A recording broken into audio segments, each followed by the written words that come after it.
everyone, welcome to my channel. Today in this video we're going to see about the 15th module of the ISS, the ESP-2.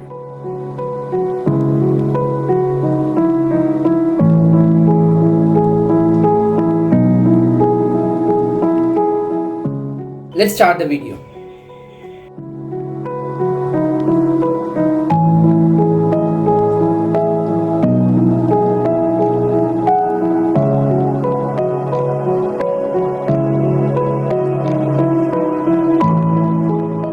As of now, we have seen about the ESP-1 External Storage Platform 1. Today, let's take a closer look at the ESP-2 External Storage Platform 2. The International Space Station's External Storage Platform 2 is like a new toolbox of a mechanic containing newer and advanced equipments. Just like a mechanic keeps important tools in a box and also gets new toolboxes as his work intensifies. The ISS gets new toolboxes for maintenance and newer replacement parts. Astronauts use ESP-2 to store important parts and equipments. ESP-2 is attached to the outside of the space station, just like a toolbox might be kept on a workbench. When something on the space station needs replacement, astronauts can quickly get the parts they need from ESP-2. This helps them fix things fast, just like a mechanic can quickly find spares and tools in a toolbox to keep everything working.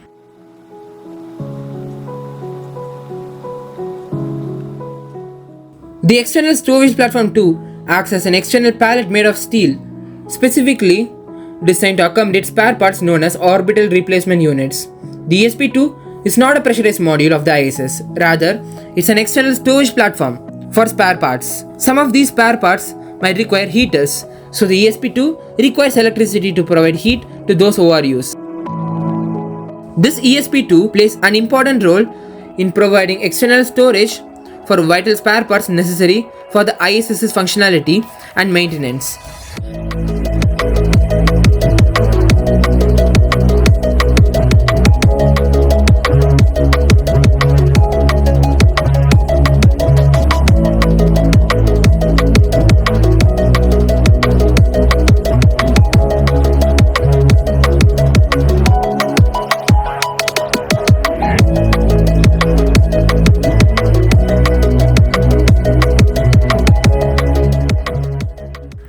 ESP-2 as part of the ISS program was manufactured by Airbus Defence and Space Systems,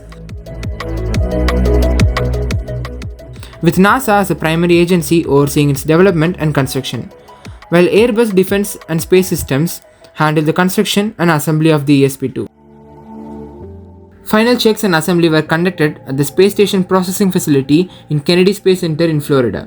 This collaboration was a key component in the development and construction of various ISS elements including ESP-2.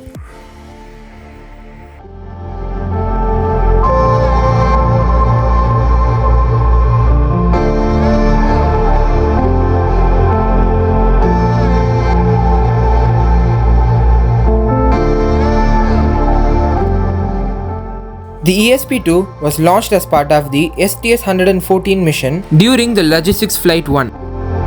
Utilizing the Shuttle Discovery.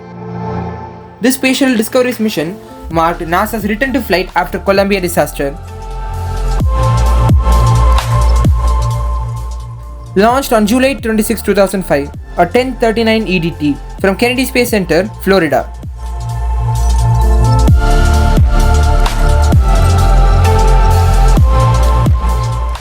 Despite experiencing launch anomalies like bird strike,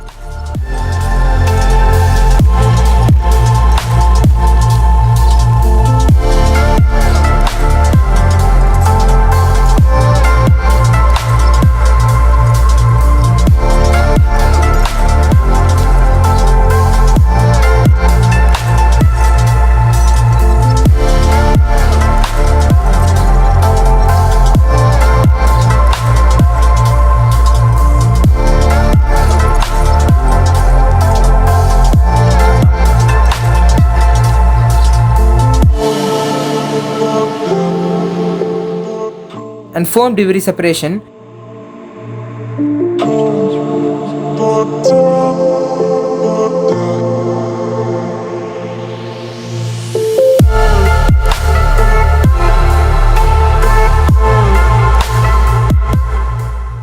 Discovery successfully entered orbit around Earth.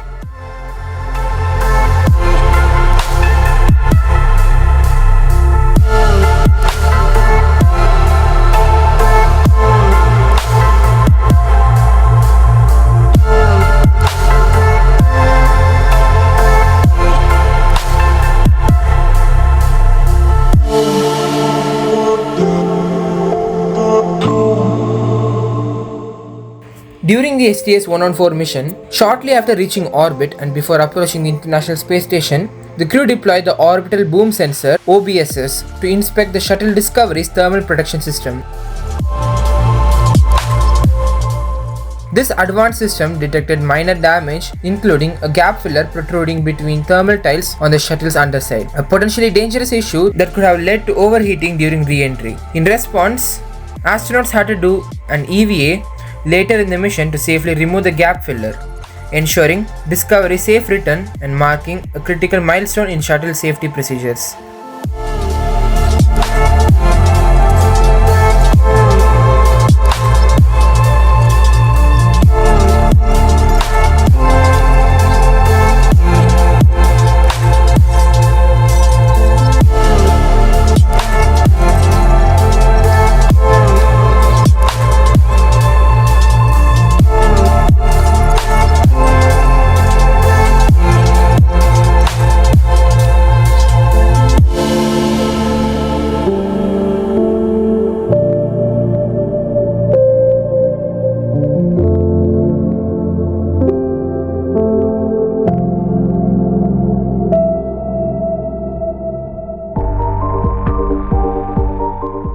As Discovery approached the International Space Station, the crew executed the rendezvous pitch maneuver. This critical 360-degree rotation allowed the ISS crew to visually inspect and photograph the shuttle's heat shield and thermal protection system, specifically looking for any potential damage sustained during launch. The high-resolution images captured during this maneuver were essential for NASA's ground team to thoroughly evaluate the shuttle's condition and ensure its safety for re-entry. This procedure, implemented after the Columbia disaster, became a fundamental safety measure for all subsequent shuttle missions.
After docking with the International Space Station, the crew of STS-114 transferred the Multi-Purpose Logistics Module (MPLM) from the shuttle to the Unity module, delivering essential supplies and equipments. Following this, the astronauts began preparing for spacewalk EVAs to address critical tasks.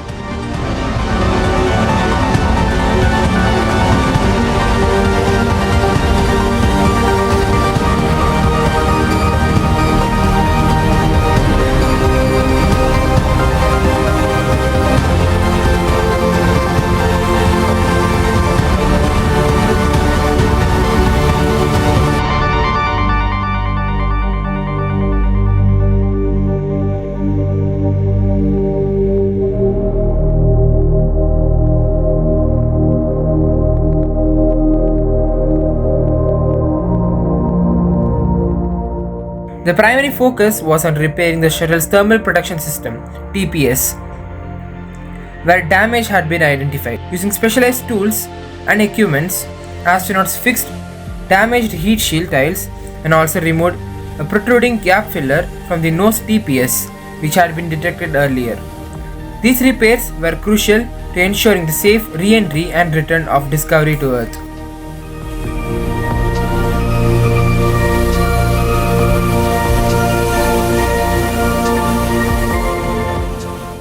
During the third and the last EV of the mission, astronauts installed the ESP-2 on the port side of the Quest airlock.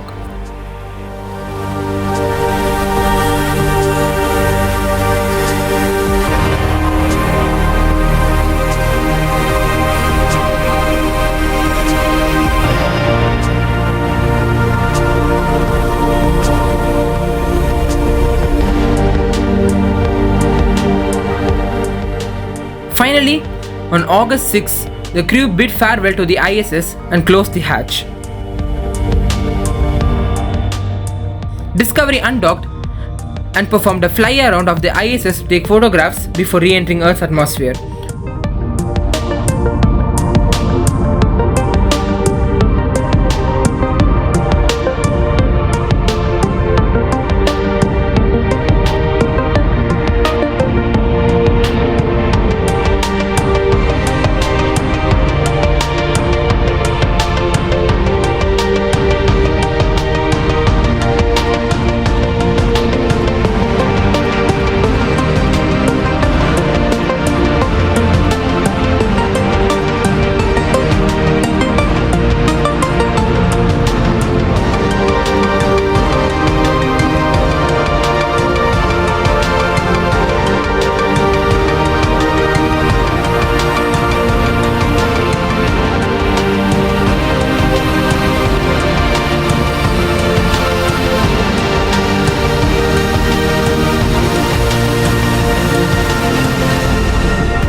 Due to bad weather at Kennedy Space Center, Discovery landed safely at Edwards Air Force Base in California on August 9, 2005, marking the successful completion of STS-114.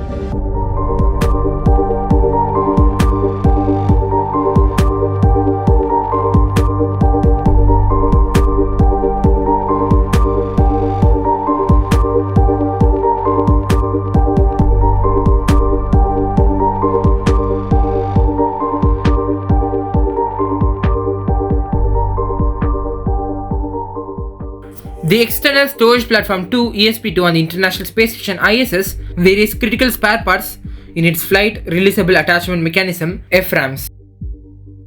FRAM 1 contains pump module SN0005, which was robotically swapped with a failed pump module in March 2015. FRAM 2 houses the SSRMS pitcher roll joint number 6, replacing the direct current switching unit number 8, originally installed by the STS-123 crew. FRAM 3 contains a CTC3 container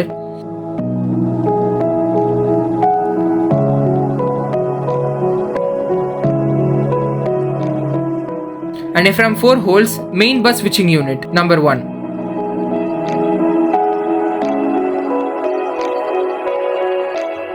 On the keel side, FRAM 5 stores another pitch roll joint, replacing a control movement gyroscope. FRAM 6 has a main bus switching unit swapped with the failed unit by Expedition 32 in 2012. FRAM 7 contains flex hose rotary coupler SN1003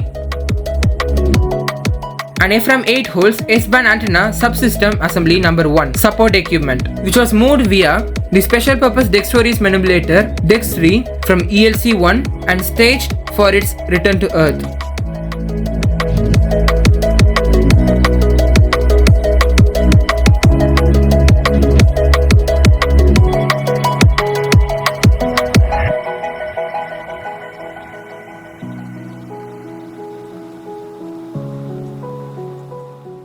The external storage platform 2 ESP-2 measures 2.6 meters, 8.5 feet in length and 4.3 meters, 14 feet in width, making it significantly larger than ESP-1 and the same size as the subsequent ESP-3.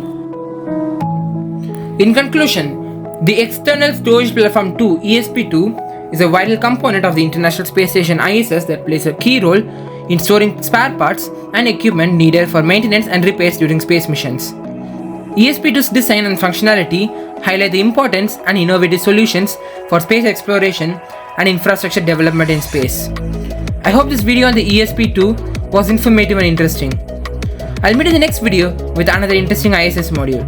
Take care, bye.